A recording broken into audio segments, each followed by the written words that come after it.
Si vous pensez avoir déjà vu le chaos absolu dans des pays comme l'Inde ou le Bangladesh, alors préparez-vous. Le Pakistan va faire paraître tout cela normal. Ici, la circulation n'a pas de règles. L'air que l'on respire est plus toxique que partout ailleurs sur la planète. Et l'hygiène?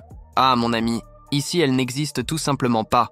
Si vous pensez avoir tout vu, attendez de faire face à ce qui se passe au Pakistan. Ici, les ordures ne sont pas un problème.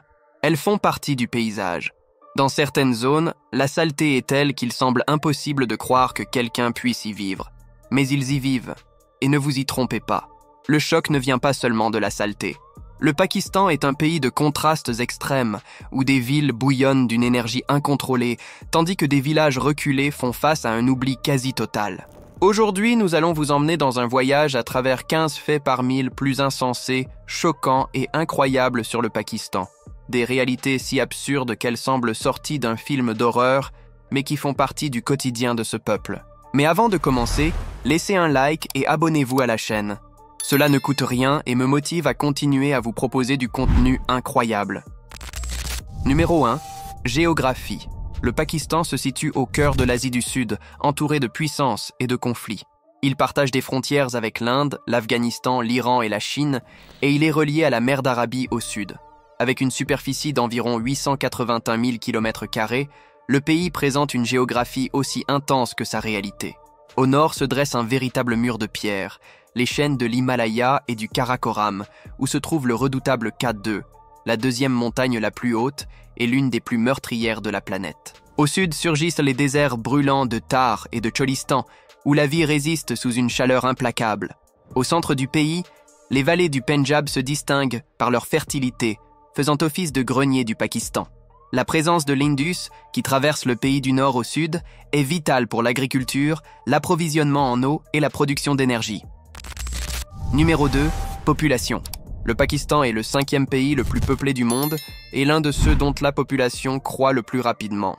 Avec une superficie d'environ 881 000 km² et une population qui dépasse 240 millions d'habitants, le pays affiche une densité moyenne d'environ 270 personnes par km².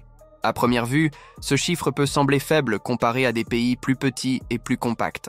Mais le vrai problème réside dans la concentration de la population dans des zones spécifiques, comme Karachi, Lahore et d'autres grandes villes. Karachi, par exemple, compte des régions où la densité dépasse 50 000 personnes par km², transformant la ville en une véritable fourmilière humaine, et ce nombre ne cesse d'augmenter. On estime que le pays ajoute entre 3 et 4 millions de personnes par an à sa population. Cela fait du Pakistan l'un des pays les plus difficiles au monde lorsqu'il s'agit de croissance incontrôlée et d'infrastructures insuffisantes. Pour vous donner une idée, le Pakistan a déjà une population supérieure à celle de la France, mais concentrée sur un territoire bien plus réduit. Cette pression constante sur l'espace physique et les ressources naturelles crée un environnement chaotique où tout manque. Emploi, transport, hôpitaux, écoles et même un endroit sûr où vivre. Une grande partie de cette croissance est alimentée par des taux de natalité élevés et une population extrêmement jeune. Plus de 60% des Pakistanais ont moins de 30 ans. À ce rythme, les spécialistes avertissent que le pays pourrait dépasser 300 millions d'habitants dans quelques décennies, ce qui approfondirait encore davantage les problèmes de misère, d'inégalité et d'instabilité sociale. Numéro 3. Travail esclave. L'industrie textile est l'un des secteurs les plus importants de l'économie pakistanaise, représentant environ 60% des exportations du pays. Le Pakistan compte parmi les plus grands producteurs de coton au monde et constitue un maillon crucial de la chaîne d'approvisionnement mondiale de vêtements et de tissus. Des marques internationales de grand renom comme Zara, H&M, C&A, Levi's, Forever 21 et d'autres utilisent des matières premières et de la main-d'œuvre pakistanaise en raison du faible coût de production. Cependant, derrière les étiquettes, la réalité des travailleurs est brutale. Des millions de Pakistanais, y compris des enfants, travaillent dans des usines exiguës, mal ventilées et souvent dangereuses. Les salaires sont extrêmement bas, en moyenne entre 60 et 120 $ par mois, selon la région et la fonction. Les journées sont épuisantes, avec des horaires qui dépassent fréquemment 12 heures par jour, sans droit à des pauses adéquates ni à des avantages. La situation est d'autant plus grave que beaucoup de ces travailleurs opèrent sans aucun équipement de protection. même lorsqu'ils sont en contact direct avec des produits chimiques toxiques utilisés pour la teinture et l'affinition des tissus. Pour vous donner une idée, l'espérance de vie de certains de ces travailleurs n'excède pas 50 ans en raison de l'exposition continue à des environnements contaminés. Numéro 4. Cimetière de navires. Si vous avez déjà trouvé le travail dans l'industrie textile extrême, préparez-vous à quelque chose d'encore plus brutal. Le Pakistan abrite l'un des plus grands cimetières de navires au monde, situé à Gadani, une région côtière proche de la ville de Karachi. Là, d'immenses cargos et pétroliers sont échoués, puis démontés pièce par pièce dans un processus aussi dangereux qu'impressionnant. Le démantèlement est effectué presque entièrement à la main, par des milliers d'ouvriers qui travaillent sans équipement adéquat, manipulant de l'amiante, des métaux lourds, des huiles toxiques et des déchets dangereux. Beaucoup viennent de zones rurales et pauvres, attirés par la promesse d'un emploi. Mais ce qu'ils trouvent, c'est un scénario de journées exténuantes, de bas salaires et aucune garantie de sécurité ni de droit du travail. En plus des risques pour la santé, tels que des problèmes respiratoires et des maladies causées par l'exposition à des résidus chimiques et métalliques, le démantèlement des navires à Gadani provoque aussi des impacts environnementaux dévastateurs. La mer est constamment polluée par des carburants, des solvants et des métaux qui contaminent l'eau, nuisant à la pêche et affectant directement les communautés côtières locales. Si vous aimez la vidéo, laissez un like et abonnez-vous à la chaîne pour plus de contenu comme celui-ci. Numéro 5. Cuisine. La gastronomie pakistanaise est riche en saveurs, en épices intenses et en traditions régionales. Mais elle cache également un grave problème, le manque d'hygiène, surtout dans les marchés de rue. Comme en Inde, manger à l'extérieur peut représenter un véritable risque. Dans de nombreuses villes, il est courant de trouver des stands improvisés vendant de la nourriture en plein air, souvent installés à côté d'égouts ouverts, de tas d'ordures et de rues couvertes de poussière et de pollution. Ces stands proposent des plats typiques comme le biryani, un riz épicé avec de la viande et des épices, et le nihari, un ragoût de bœuf. Tout est préparé selon des recettes traditionnelles, mais souvent manipulé sans gants, sans réfrigération et sans aucun contrôle sanitaire. Le plus effrayant est que l'eau utilisée pour cuisiner, laver les légumes ou nettoyer les ustensiles provient souvent de sources contaminées. Et, croyez-le ou non, il est fréquent de voir des vendeurs se laver les mains et les assiettes avec l'eau d'égout qui coule dans les caniveaux. Cela explique pourquoi des épidémies d'hépatite A et de choléra sont fréquemment liées à la consommation d'aliments contaminés. Pourtant, la population continue à fréquenter ces vendeurs, car manger dans la rue coûte moins cher que cuisiner à la maison, et cela fait partie de la culture quotidienne. Numéro 6. Pauvreté extrême. Au-delà des villes surpeuplées, sales et au bord du chaos, un autre problème plonge le Pakistan dans une crise profonde et silencieuse. La pauvreté extrême qui ronge la dignité de millions de personnes chaque jour. Dans les grands centres urbains comme Karachi, Lahore et Rawalpindi, la misère n'est pas cachée. Elle saute aux yeux à chaque coin de rue. La pauvreté se répand comme une ombre étouffante sur des quartiers entiers, où des familles vivent entassées dans des abris faits de bois, de bâches déchirées et de morceaux de métal rouillés.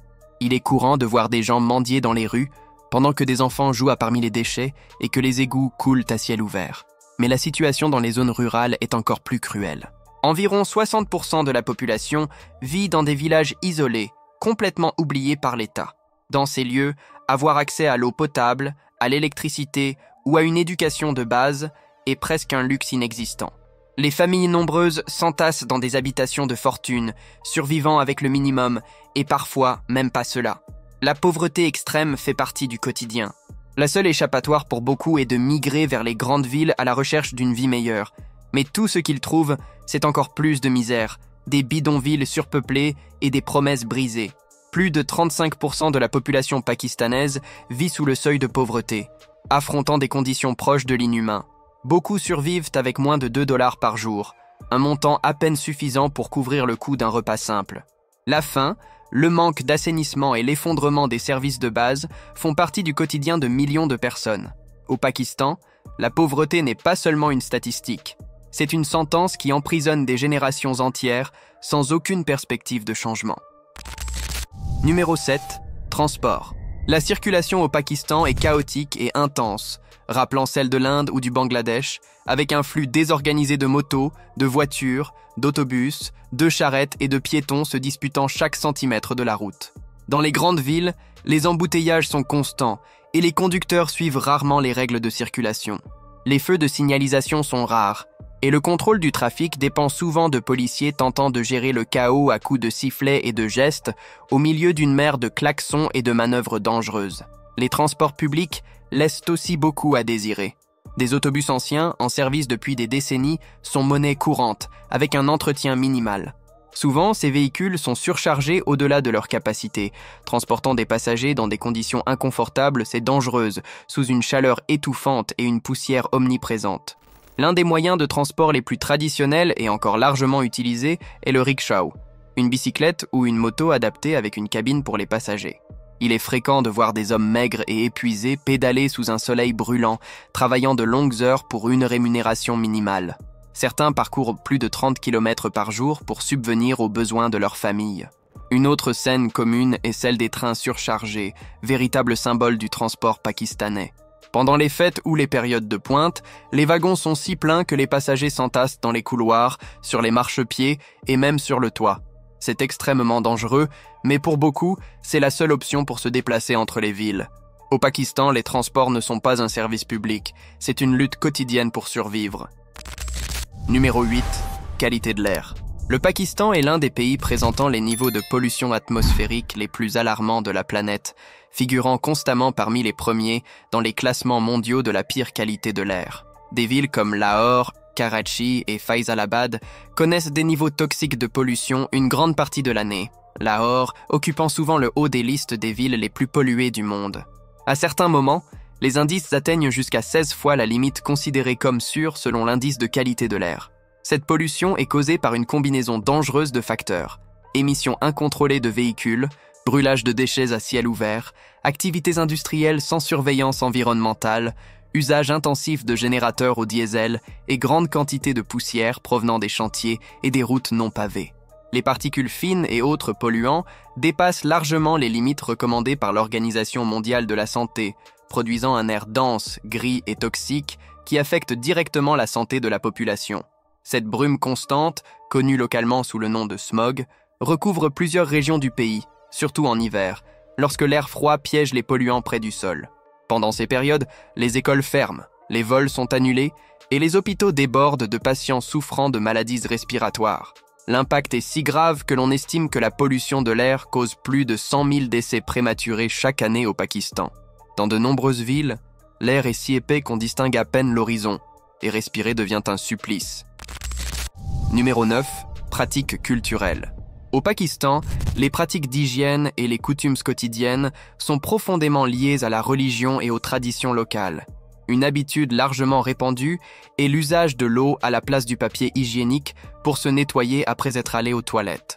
Cette pratique, commune dans les pays à majorité musulmane, est considérée non seulement comme plus propre, mais aussi comme une exigence de pureté rituelle dans l'islam, faisant partie du processus de purification appelé istinja. Une autre habitude profondément ancrée dans la culture pakistanaise est celle de manger avec les mains, en particulier la main droite. Cette tradition dépasse la simplicité. On croit que manger avec les mains rapproche la personne de sa nourriture, intensifie l'expérience gustative et crée un lien spirituel avec le repas. La main droite est perçue comme la main propre, appropriée pour manger, saluer et offrir quelque chose à autrui, tandis que la main gauche est réservée aux tâches considérées comme impures, comme l'hygiène personnelle. Cela peut sembler contradictoire pour un peuple qui considère la propreté comme un acte de foi, mais qui prépare et consomme ses repas dans des rues couvertes de poussière, d'eaux usées et quasiment sans nettoyage.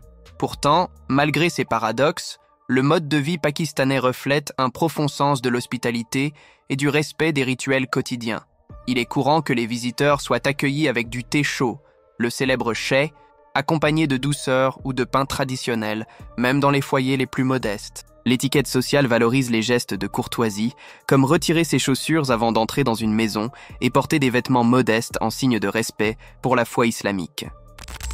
Numéro 10. Économie. L'expansion rapide de la population pakistanaise aggrave la pauvreté et les inégalités. Le revenu mensuel moyen dans le pays varie entre 75 et 90 dollars américains, un montant à peine suffisant pour couvrir les besoins de base comme le logement, la nourriture et les transports dans les zones urbaines. Pour des millions de Pakistanais, satisfaire les besoins essentiels est une lutte quotidienne. L'économie du pays repose sur un mélange d'agriculture, d'industrie et de services, Mais elle fait face à de graves problèmes structurels. L'agriculture, qui emploie environ 40% de la population, dépend de cultures comme le blé, le riz et le coton, mais souffre d'un manque d'irrigation et des effets du changement climatique qui réduisent la productivité. L'industrie textile est le principal secteur exportateur, représentant environ 60% des exportations nationales. Cependant, elle fonctionne avec des salaires bas et des conditions de travail précaires. En outre, le Pakistan fait face à une dette extérieure élevée, à une inflation importante et à un marché informel dominant qui rend difficile la collecte des impôts. Malgré quelques progrès, tels que des investissements dans les infrastructures et la technologie, la corruption endémique et l'instabilité politique continuent de freiner la croissance économique durable. Pour aggraver les choses, le coût de la vie augmente rapidement et l'inflation touche directement les produits de base comme le riz, la farine et le carburant, rendant la survie de plus en plus difficile pour les familles à faible revenu. La monnaie locale, la roupie pakistanaise, perd constamment de la valeur face au dollar, augmentant encore le poids de la dette extérieure. Le résultat est un pays qui produit beaucoup, mais gagne peu, où les inégalités économiques se creusent d'année en année. Numéro 11. Catastrophes naturelles. Le Pakistan est l'un des pays les plus vulnérables aux catastrophes naturelles en Asie, affrontant régulièrement des tremblements de terre, des inondations dévastatrices, des glissements de terrain et des vagues de chaleur extrêmes. Tout cela est aggravé par sa localisation géographique et sa diversité topographique. Une grande partie du territoire se trouve dans une zone d'activité sismique intense, proche de la rencontre entre les plaques tectoniques indiennes et eurasiennes, ce qui rend le pays particulièrement exposé à des séismes destructeurs. L'un des plus tragiques a eu lieu en 2005, lorsqu'un tremblement de terre de magnitude 7,6 a frappé la région du Cachemire, tuant plus de 80 000 personnes et laissant environ 3 millions de sans-abri. Depuis lors, de petites secousses continuent d'être ressenties dans plusieurs régions du pays, maintenant la population dans une alerte permanente. De plus, le Pakistan subit de graves inondations pendant la saison des moussons. En 2022, des pluies torrentielles ont provoqué l'une des pires inondations de son histoire, touchant plus de 33 millions de personnes. Des infrastructures entières ont été détruites, des récoltes anéanties et des millions de personnes privées d'eau potable, de nourriture et d'abri. Ces événements démontrent à quel point le pays est exposé aux effets extrêmes du climat et dépend de l'aide internationale en période de crise. Numéro 12. Vie dans le désert. Dans les régions désertiques du Pakistan, la survie exige une résilience extraordinaire. Avec des températures extrêmes et des terres arides, l'agriculture y est presque impossible. Dans ces conditions, les chameaux sont indispensables. Ils servent de moyens de transport, de source de lait et de symboles culturels. C'est dans l'immense désert du Thar, au sud du pays, que cette réalité est la plus visible. Là-bas, la chaleur peut dépasser 50 degrés Celsius et le paysage aride s'étend à perte de vue. Les villages dispersés dans le désert sont petits et isolés, formés de maisons en argile et en paille qui se confondent avec la couleur du sable, parfois décorées pour les rendre plus accueillantes. L'eau est le bien le plus précieux. Beaucoup de familles dépendent de puits creusés à la main ou de rares pluies pour assurer le minimum vital. Les enfants, dès leur plus jeune âge, jouent un rôle important dans la vie familiale, s'occupant des troupeaux ou aidant aux tâches domestiques, comme la préparation du pain plat, un aliment essentiel. Même entourées d'un environnement hostile, ces communautés préservent leur identité avec leurs vêtements colorés, leurs danses et leurs traditions, transformant la rudesse du désert en symbole de résistance et de fierté. Numéro 13. Lahore, l'épicentre du chaos. Située à l'est du pays, Lahore est souvent citée comme l'une des villes les plus polluées du monde. Avec plus de 13 millions d'habitants, c'est la deuxième plus grande ville du Pakistan et une vitrine du chaos urbain. Rues bruyantes, air saturé de poussière et infrastructures incapables de suivre le rythme effréné de la ville. Les rues sont jonchées de déchets, rendant la marche difficile. Dans certains quartiers, des boucheries fonctionnent à côté de ces tas d'ordures, exposant la viande à l'air pollué et aux mouches. Les bouchers, sans gants ni protection, manipulent les aliments d'une manière impensable dans la plupart des autres pays. Et pourtant, la viande se vend à des prix élevés, environ 2 $ américains le kilo, reflétant les inégalités et les défis économiques du pays. Numéro 14. Danse traditionnelle. La danse la plus emblématique du Pakistan est le Bhangra, originaire de la région du Pendjab.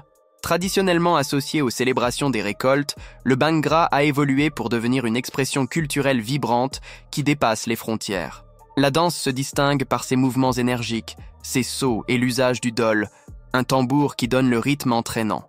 Le bhangra est une célébration de la vie, présentée lors des mariages, des festivals et des événements culturels, et il est aujourd'hui reconnu internationalement comme un symbole de la culture pakistanaise. Une autre danse traditionnelle est la Ludi, également originaire du Pendjab, exécutée lors de célébrations de victoire, de mariage et de bonnes récoltes. Les danseurs forment des cercles et effectuent des mouvements rythmés des mains et des épaules, accompagnés du son vibrant des tambours, une expression pure de joie collective. La danse Kathak, typique des tribus pashtunes, est une impressionnante danse guerrière marquée par des rotations rapides et la manipulation habile d'épées en parfaite synchronisation. Autrefois utilisée comme forme d'entraînement militaire et symbole de bravoure, elle représente aujourd'hui la fierté et l'héritage martial de ce peuple, combinant force, précision et élégance dans chaque mouvement. Ces expressions artistiques ne sont pas seulement du divertissement. Elles sont des manifestations d'identité, de fierté et de tradition qui traversent les générations et maintiennent vivante l'âme du peuple pakistanais. Numéro 15. Une nation jeune. Le Pakistan est une nation jeune, née en 1947 après la séparation de l'Inde. L'indépendance a été dirigée par Muhammad Ali Jinnah, considéré comme le père de la nation. Cette division fut motivée par la volonté de créer un État indépendant pour les musulmans, mais la naissance du pays fut accompagnée de conflits sanglants, de déplacements massifs et d'une rivalité qui maintient encore aujourd'hui l'Inde et le Pakistan dans une tension constante. Une grande partie de cette rivalité tourne autour du conflit du Cachemire, une région montagneuse d'une beauté impressionnante et d'une importance stratégique majeure, revendiquée par les deux pays. Depuis lors, le Pakistan fait face à d'immenses défis pour consolider son identité et sa stabilité politique. Entre coups d'État militaire, crises économiques et longues périodes d'instabilité, le pays tente de trouver un équilibre entre la foi islamique qui l'unit et les divisions internes qui le fragmentent. C'est un territoire jeune qui porte à la fois les blessures du passé et l'espoir d'un avenir plus stable. La capitale Islamabad, planifiée et construite après l'indépendance, est apparue comme un symbole de modernité et d'ordre, contrastant avec le chaos urbain des anciennes villes comme Karachi et Lahore. Malgré les difficultés, l'esprit du peuple pakistanais reste résilient. Fiers de leur histoire et profondément attachés à la religion, ils perçoivent le pays comme une promesse encore en construction. Numéro 16. Religion. Bien qu'il ait autrefois fait partie de l'Inde, la religion prédominante au Pakistan est l'islam, suivi par plus de 96% de la population. Le pays est né sur cette base, un refuge pour les musulmans cherchant la liberté religieuse après la partition du sous-continent indien. La foi islamique façonne pratiquement tous les aspects de la vie au Pakistan, du mode vestimentaire aux relations entre hommes et femmes, en passant par les lois et les coutumes sociales. L'appel à la prière, le adhan, résonne 5 fois par jour depuis les mosquées, marquant le rythme de la vie sociale et spirituelle du peuple. L'islam sunnite est majoritaire, mais on trouve aussi des minorités chiites, ainsi que de petites communautés chrétiennes, hindoues et sikhs, encore présentes notamment dans le sud du pays. Pendant le mois sacré du Ramadan, le pays s'arrête presque totalement. Les commerces ferment pendant la journée, les rues deviennent plus calmes, et au coucher du soleil, familles et voisins se réunissent pour rompre le jeûne lors de l'iftar, un repas qui symbolise l'union, la foi et la gratitude. La religion, au Pakistan, n'est pas seulement une croyance. C'est un mode de vie qui guide les décisions, les habitudes et les traditions du quotidien. Résumé. Le Pakistan est le portrait d'un pays étouffé par sa propre réalité. Surpopulation, pauvreté extrême, transport précaire, pollution suffocante et travail exploiteur ne sont que quelques-uns des défis qui façonnent le quotidien de millions de personnes. Alors que beaucoup luttent pour conserver leur dignité au milieu du chaos, les inégalités, les catastrophes naturelles et le manque d'hygiène révèlent une vérité dure et souvent invisible. C'est un pays de contrastes, de paysages majestueux et de désespoir urbain, de foi inébranlable et de misère extrême, de traditions millénaires et de défis modernes. Le Pakistan parviendra-t-il un jour à respirer hors de cet effondrement? Et vous, qu'est-ce qui vous a le plus marqué dans cette histoire?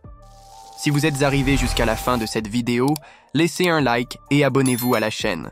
Cela m'encourage à continuer à vous apporter plus de contenu. À la prochaine vidéo.